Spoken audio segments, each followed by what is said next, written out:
So Henry Knox, born in 1750 in Boston, uh, was a very poor son. He's actually the seventh son of a fisherman. His father died at sea, so at a very young age, he was taken out of the Latin literacy school where he was being sent in his primary education and went to work in a bookshop in Boston.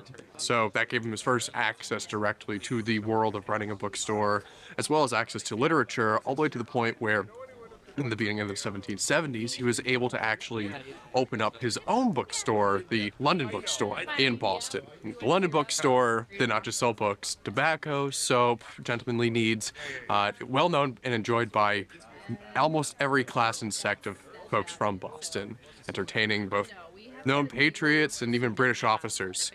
So in doing so, he was able to save up money himself, but also network himself into the hierarchy of Boston.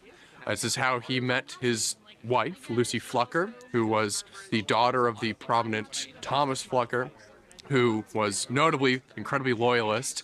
Aside from running this bookstore, Knox also served and participated in both the Boston Ancient and Honorable Corps of Artillery and co-founded the Boston Corps of Grenadiers as a lieutenant colonel.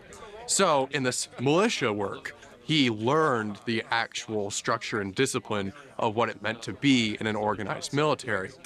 In addition to, at the bookstore, having access to markets in London where he was importing artillery treatises like John Muller's Treatise of Artillery and was able to study all of these military texts, military science to educate himself, like he would have been if he attended a proper military academy like that of Woolwich in England. And in doing all of this, come the actual breaking out of the war after the battles of Lexington and Concord and the British pushed back into Boston, Knox made himself very well known to the early organization of that siege and even designed fortifications like those at Bunker and Breed's Hill.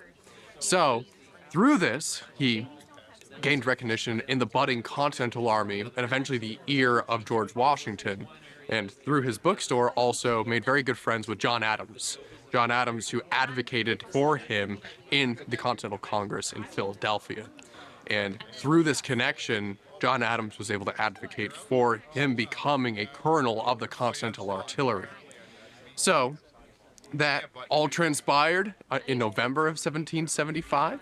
At the same time, Washington ordered Knox to go first to New York City to gather ammunition and see what cannons could be made in New York, and also retrieve artillery stockpiled in the Champlain Valley at Fort Ticonderoga.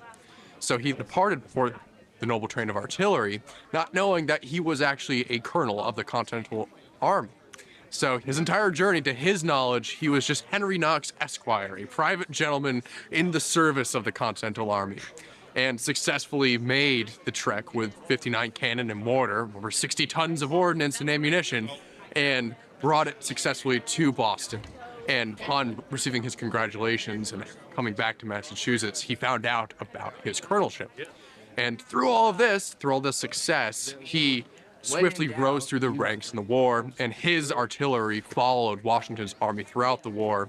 And by the very end at Yorktown, he was Major General of the Continental Army. So why is it called the noble train? Well, it's a moniker that describes the ardor and the bravery that bringing over 60 tons of ordnance in the middle of winter was. I mean, sleds move easily over ice and snow, but they didn't directly choose to exercise this train in the winter. It was when it fell into place within the war. So the success of freezing their way from Ticonderoga to Boston is why it is named the Noble Train. It was a very noble cause for liberty, and executed in a noble fashion. So was he called noble back then? Is that what it was? That I'm not sure. I believe it's something that was sort of brought on after the fact. Oh, okay. And, you know, the actual time and in texts and orders and letters between Knox, Washington, General Philip Schuyler, there is no mention of Henry Knox is on his noble train of artillery currently. It is absolutely something that historians and, our American culture has named it after the fact. And commemorated as early as the early 19th century. Old Sturbridge Village is a really awesome site. It's a really cool example the event that we did there of not just recreating Knox's passing through of Old Sturbridge Village, but also the fact that not even 50 years after the War for American Independence, people in America with a newfound American identity were already celebrating and commemorating the events that had transpired.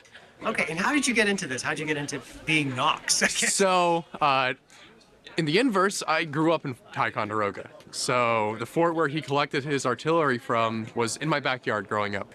And after graduating high school, I actually networked my way up into the public history department at Fort Ticonderoga, learned tours, and began the process, which I still continue to this day, of ardently studying history of the 18th century. I've always had a profound interest in Henry Knox, and was incredibly lucky to be chosen to portray him for our part in this 250 program.